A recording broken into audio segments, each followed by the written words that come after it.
Алиса, свет.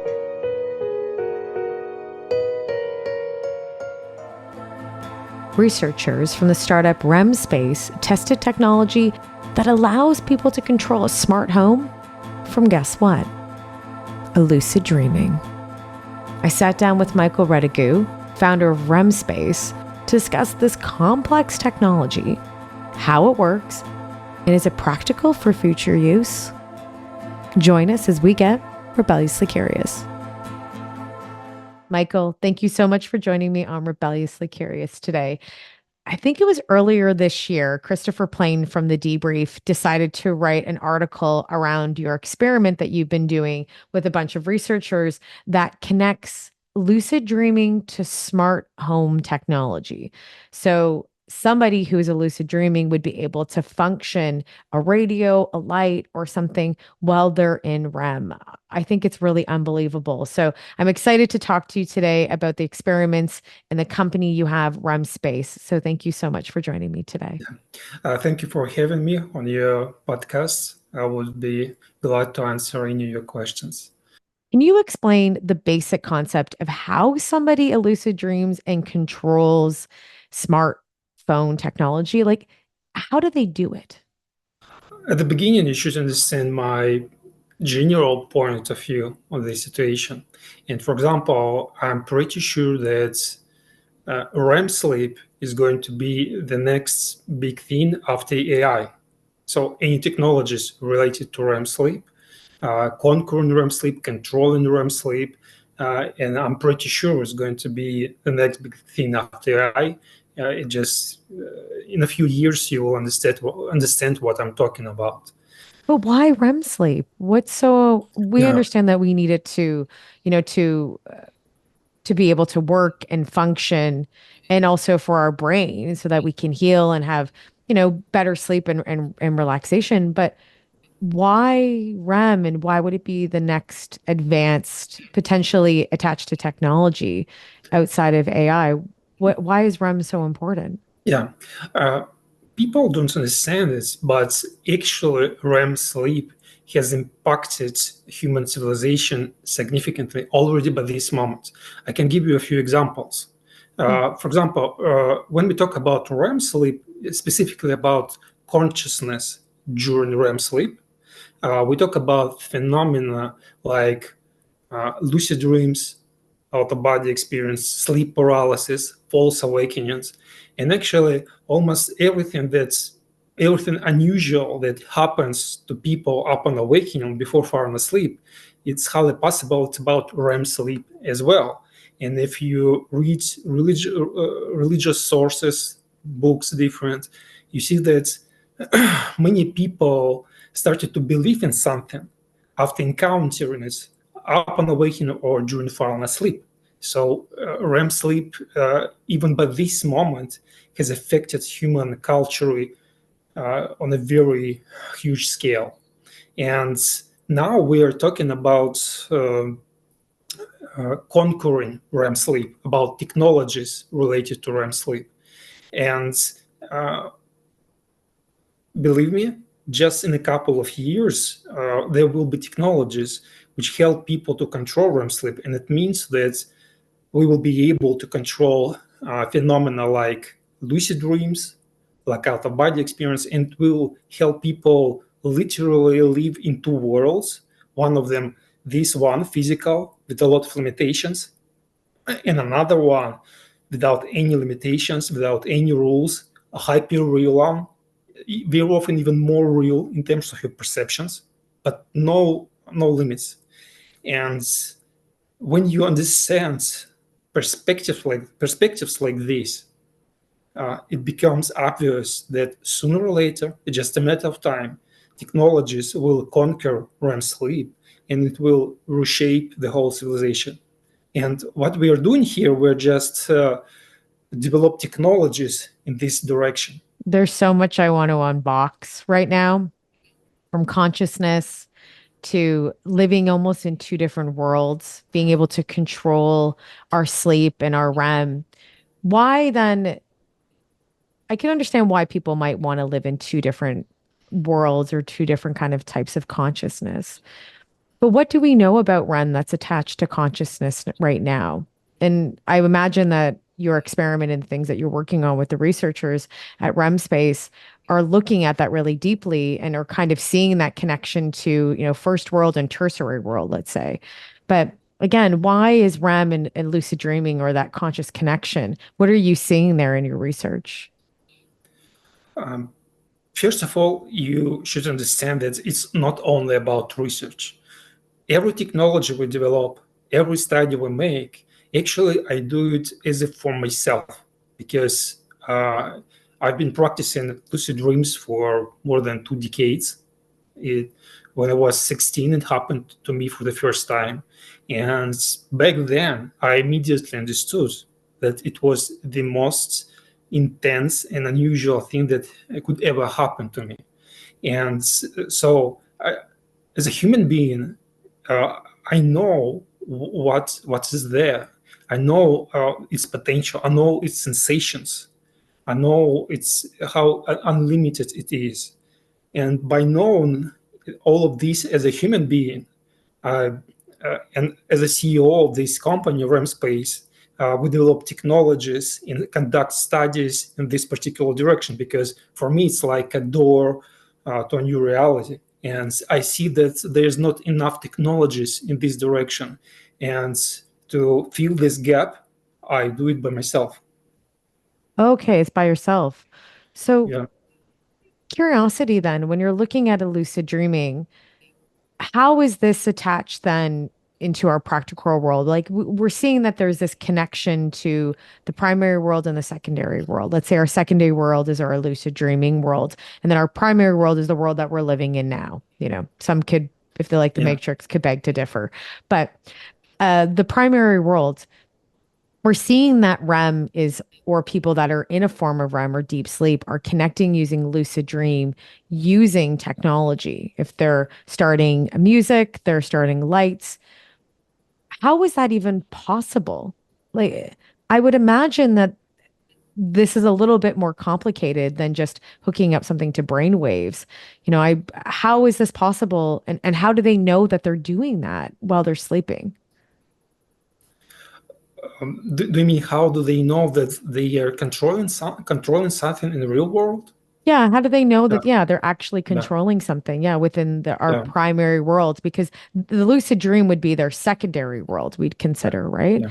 Yeah. So how are they going about controlling these types of mechanics and mechanical pieces within the primary world when they're sleeping or living their experience in the secondary world? Actually, we have demonstrated it already using different experiments. For example, in one of our experiments, and actually it was published just a couple of months ago in a peer-reviewed journal. We controlled a virtual Tesla Cybertruck within a dream. But we did it in a two-way control. So we were able to move it and avoid obstacles. For example, when a virtual car on a screen could face a wall, a sleeping person could see a light in a dream, and by this light, our participants knew that the car was blocked and they needed to make a turn. And they were making a turn.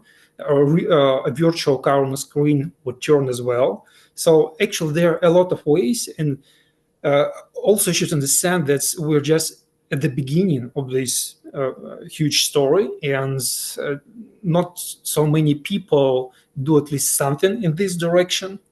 But step by step, we move further. For example, a year ago, you had no idea that from a dream you could control smart home.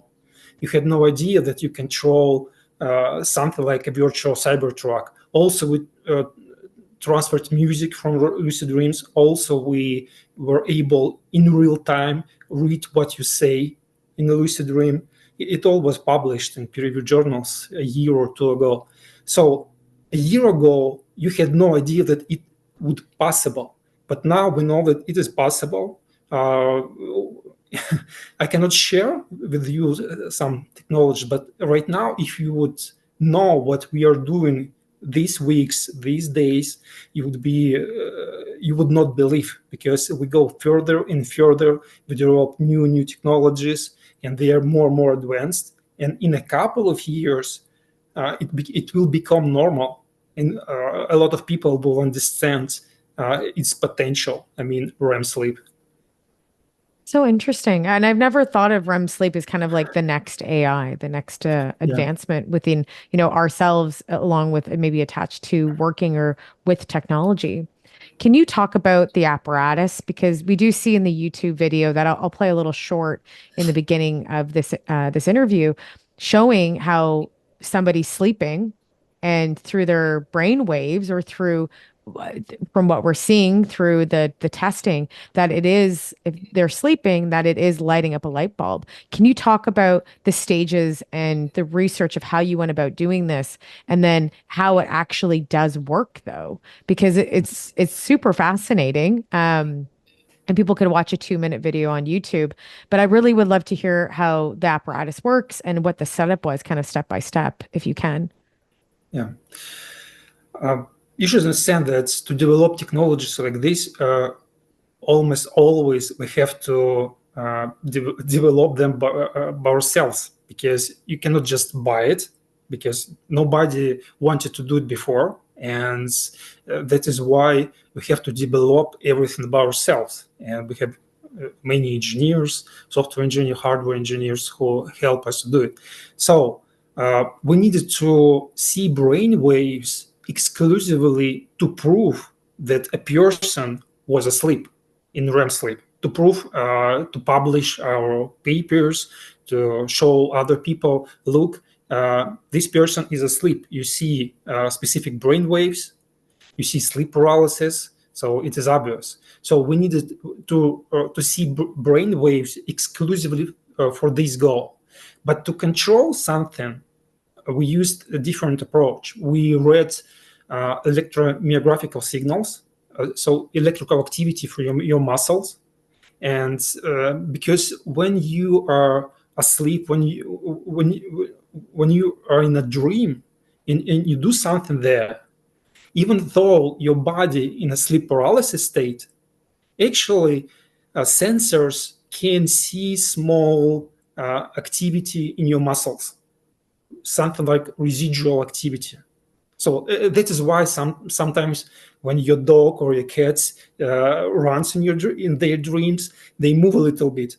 So the same happens to people. And using these residual signals, we know what a person is doing in a dream, or even we can hear some sounds he's trying or she's trying to say. So we use this approach. We just read electrical signals from muscles, and it helps us to understand what's going on. Interesting. The practicality of it. Why is it practical for us to be able to utilize and work within all the different worlds, our first and primary and secondary world, using this type of technology or this type of advancement within REM, connected to something like a lucid dreaming within our primary world, and using things to operate like a Cybertruck? Like, why in the future, and why currently now? Why would that be important to us? And why would it be important for humanity to have accessibility to things like that? I see that in a few years, there will be technologies allowing us to literally live in two worlds. And the more time you spend there, the more you need to connect with physical reality. And I can give you another example. A couple of years ago in our lab, we were able to transfer music and speech from a lucid dream to reality. But it's not just about music or speech, it's about information.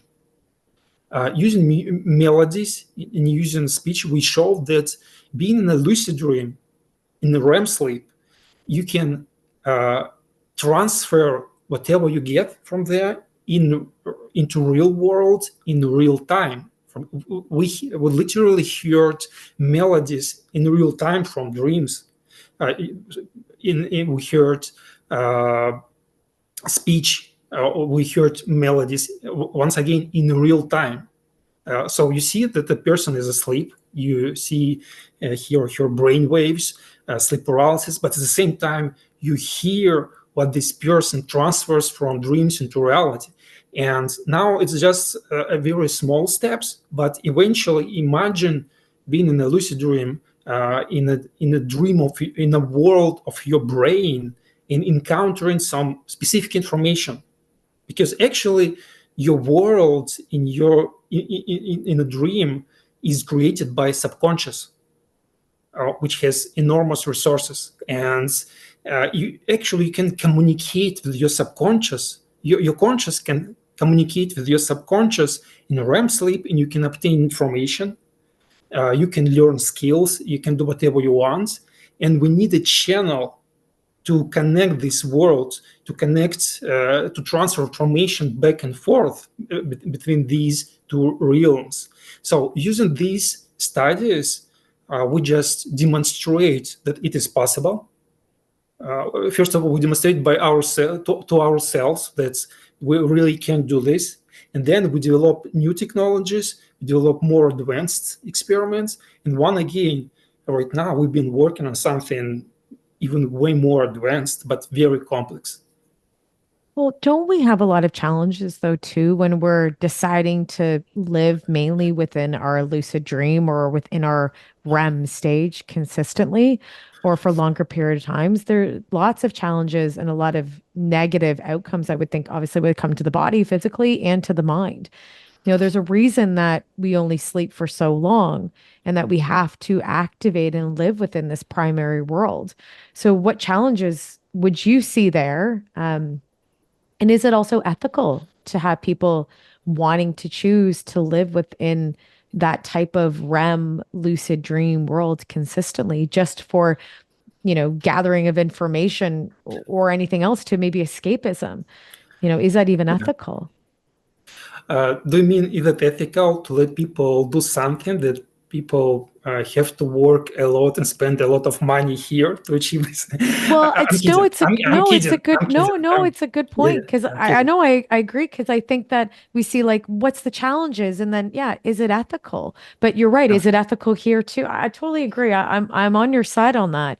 I'm just playing devil's advocate because to look at both sides. But I do agree. Trust me, as much as I love VR, I would love to stay in a lucid dream and create my own world and gather information and learn and be in something that I can develop our own. But, and we don't even know if we can actually do that in this world too, let's be honest. Yeah. But there has to be some challenges within our physical body and our capabilities to be able to do that. Along with then, is it ethical to make that is it ethical for that? Is it the right choice that we should do as humans? Or is it something that we're just learning and it's just the beginning of it?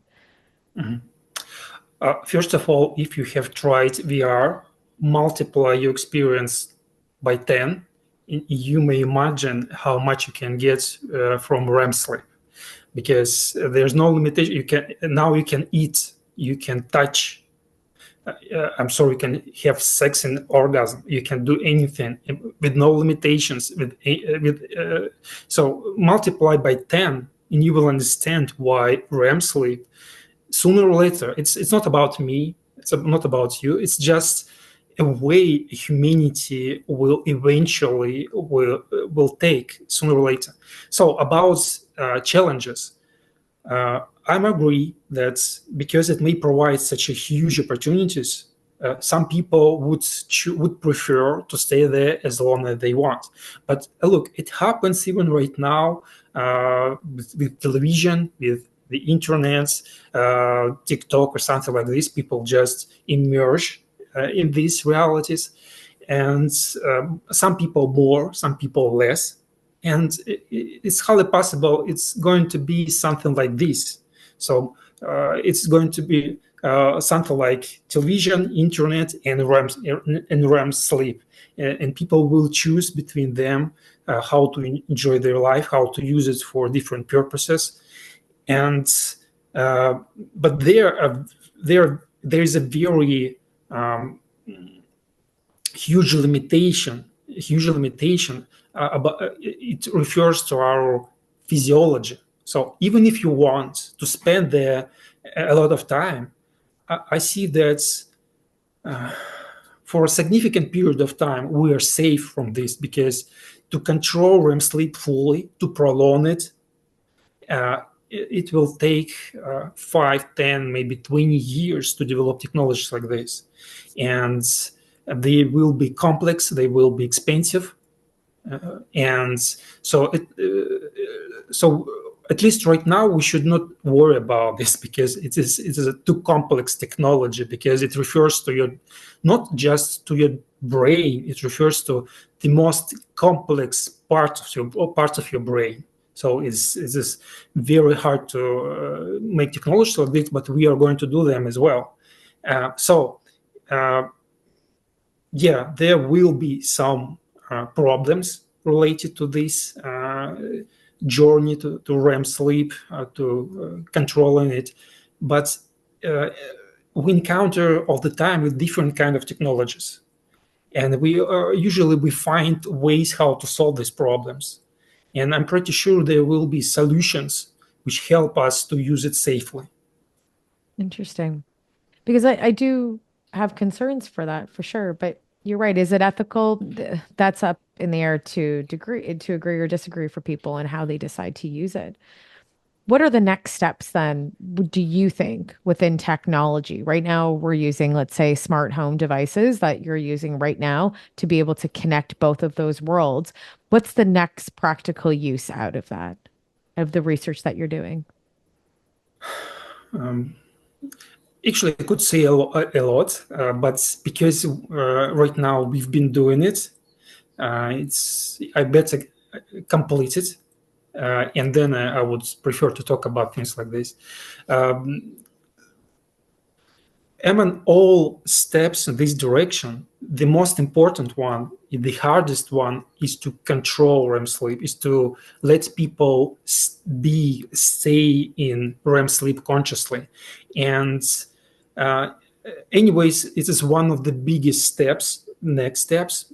And it is the reason why right now, even if people know that they could do anything in a lucid dream, because it requires so much efforts to master it. You cannot just lie down and induce a lucid dream. It is hard. You must learn something. It is hard. It is 100 times more complex than TikTok, 1,000 times more complex, and you just don't choose it because it is too complex, even knowing its potential. And until we develop technologies which will allow people to induce lucid dreams or out-of-body experiences by pressing a button, until this level of technologies, nothing will be changed dramatically, because it is too hard. And that is why one of the most important steps is to develop technologies to induce lucid dreams.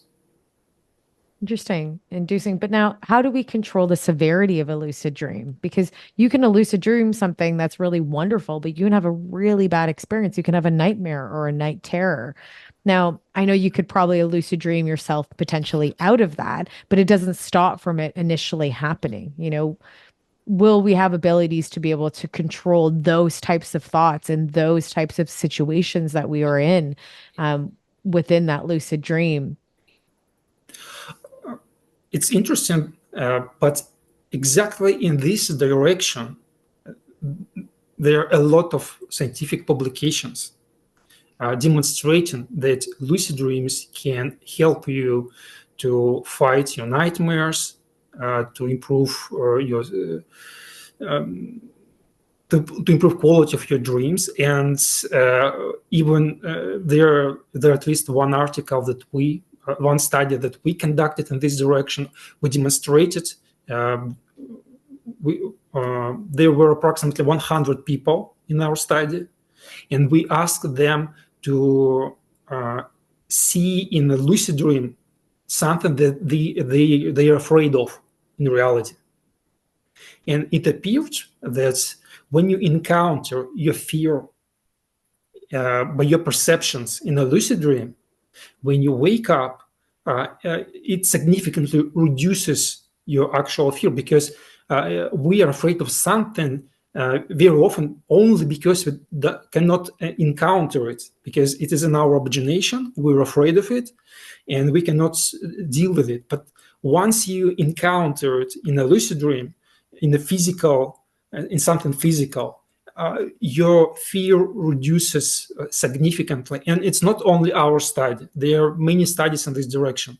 And in all applications of this phenomena, this one is proved more than others. When doing the experiment with a group of people, because I think you said there's 100 within this test case, but within the smart home application, what was the feedback that you had from the participants? Very often they don't understand what they are doing. We just give them some task, do this and do this. And very often they are very advanced lucid dreamers. So they have encountered almost everything. So for them, basically, there's nothing unusual. If we don't use specific technologies like controlling a smart home, of course, but I'm pretty sure that even participants of our studies very often don't understand the extent and importance of what they are doing.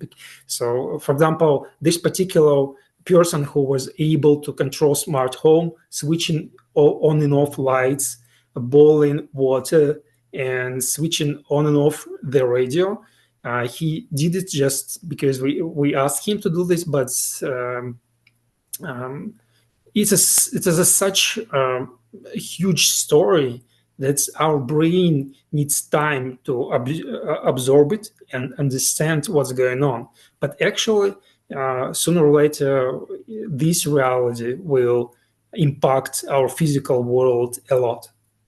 Yeah, and these participants were able to a lucid dream, right? Because we were saying it Yeah, is challenging. So the people that you brought on had a Yeah. better ability of doing this, I would imagine. Of course, yeah, because it is hard by itself to induce a lucid dream.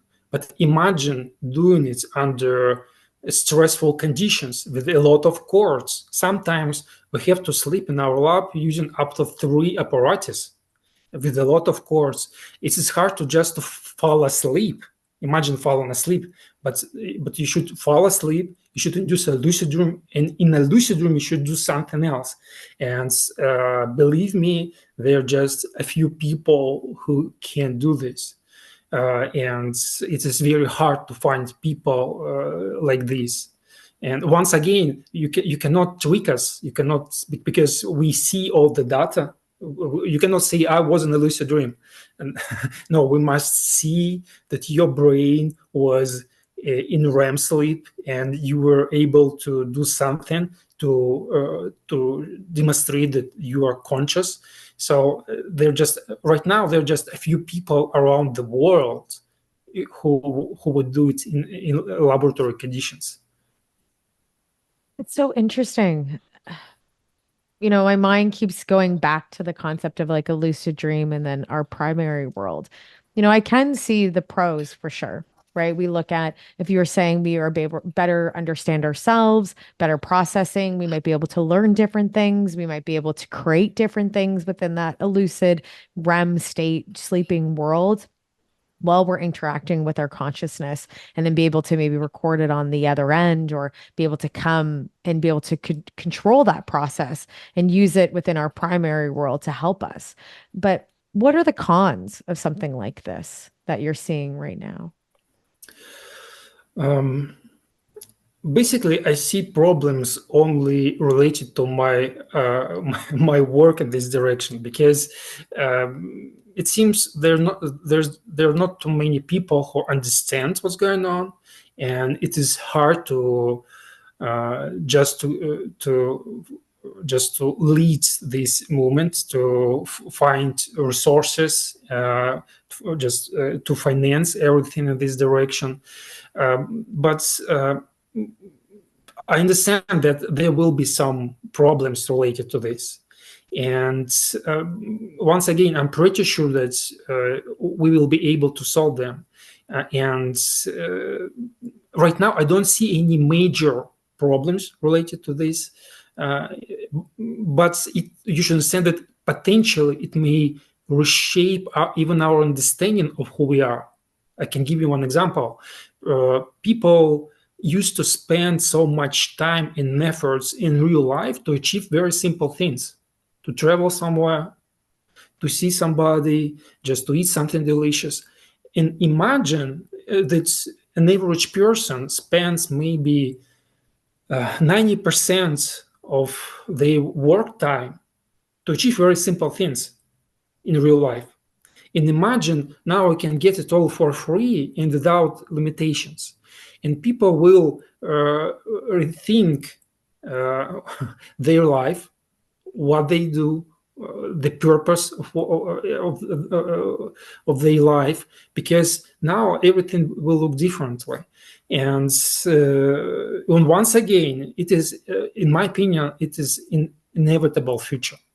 It will happen anyways. Yeah, so many other things too. When I'm hearing you and it would be fantastic. It would be so fantastical to experience that. I would be probably signing up for that if that's coming out soon. Because I would love to experience that. I've tried to lucid dream. I have a lucid dreamed in the past. It's something that I've been able to change a nightmare from moving a thought and changing the scenario. So I can relate. I am one of those people that have been able to do it to the best of my ability. I wouldn't say that, probably on a very basic level. Something I practice now, not really. I actually mainly do it more, I think, when I'm in a negative position in a dream or I'm in a negative thought and I want to change the outcome. But are you saying then that this consciousness would connect maybe potentially with other people? Because from what we know, when we are sleeping, we are alone. We don't know if our conscious connecting with other people and they're interacting. So that means then for something like this, potentially, is that while we're sleeping, individuals' consciousness around the world, if we know each other, we would have that ability to interact, to visit, and to create connections while we're in that state. Is that something that we're looking at? But consciousness from what I know, and again, this is not my area of expertise, but we haven't come to a place where we can say that that is 100% is what's happening. We're still evolving and learning what consciousness means and how does consciousness connect with others. This problem will exist because of our nature, of people's nature, because it seems as if it's our nature to create problems to ourselves. And it is an inborn feature of humanity, which, by the way, helps us to evolve, because we try to counteract things like this. And there will be problems related to this. For example, some people for sure would like to enter dreams of other people, try to control them, try to influence them, and like dream hackers, something like this. And it will happen for sure. And but for me, it's not a problem. The problem if we don't think about it in advance. But if you think about things like this in advance, you predict them, you try to do something to prevent them. So, and you cannot do nothing. People will try to invade, to control others' dreams, and they will try to make some nightmares or control your sleep or something like this, and it will happen. But all we need to do is just to be prepared for this and to think how to prevent situations like this. It's scary to even think that it potentially could be a possibility. We look at Elon Musk and the Neuralink and how at one point in time, probably not when I'm going to be alive or yourself, but at some point in time, if humanity keeps going on, we'll be able to upload our memories. Maybe you are not aware, but actually we have tested the brain implants to control it. Maybe you have heard about it. So we move in this direction as well. That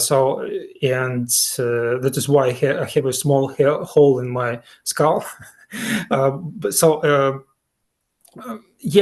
Things like this will happen, but it's not the nearest future because it is so complex, it is so advanced, it requires so much effort that it looks scary, but I'm pretty sure it's not the nearest future for us. So technologies will be simpler. Yeah, I would say because from what you're saying, I know Neuralink has done an implant with somebody now who is a quadriplegic and has been able to play Mario Kart and chess and have different interactions with the technology.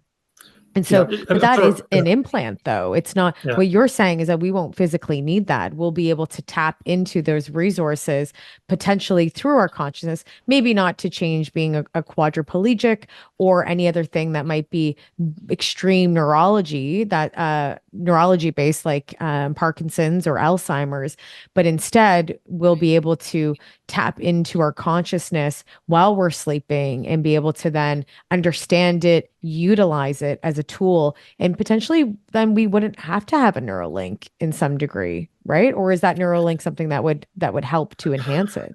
Yeah, we definitely have to look at this direction anyways, because you can develop a lot of technologies, but to control your dream directly, you have to interact with it. And for people, there's no reason to do this. But once again, Neuralink is used for people who is very limited in real life. And exactly for this reason, we also work in this direction, because imagine a paralyzed person whose life is miserable. It's easy to talk about some possible possibilities of lucid dreams by a person who has everything. You can do everything in this life, and it's wonderful. But imagine a paralyzed person, and for people like these, lucid dreams or technology like this could be extremely potential, and they would be ready even for brain implants to induce them, because for them it could be one of the options, maybe the only option to enjoy life at least somehow. And that is why we have to develop different kind of technologies, very simple technologies without touching your brain, and maybe a little bit more complex which would help us to influence our brain in a more degree. And for some people, it would be quite helpful. So interesting. Michael, thank you so much for joining me today on Rebelliously Curious. The concept of this is wild. It really is wild. And when I saw the experiment, and people will again see a clip of this, and if not, I recommend watching the entire experiment that was done with Michael and his team. But it really is something that will be unbelievable. And hopefully in the future, I do hope we understand more about sleep and consciousness, and we're able to utilize it within our primary world and potentially in a secondary world. So thank you so much for joining me today. It was so lovely to have you. Thank you for your questions.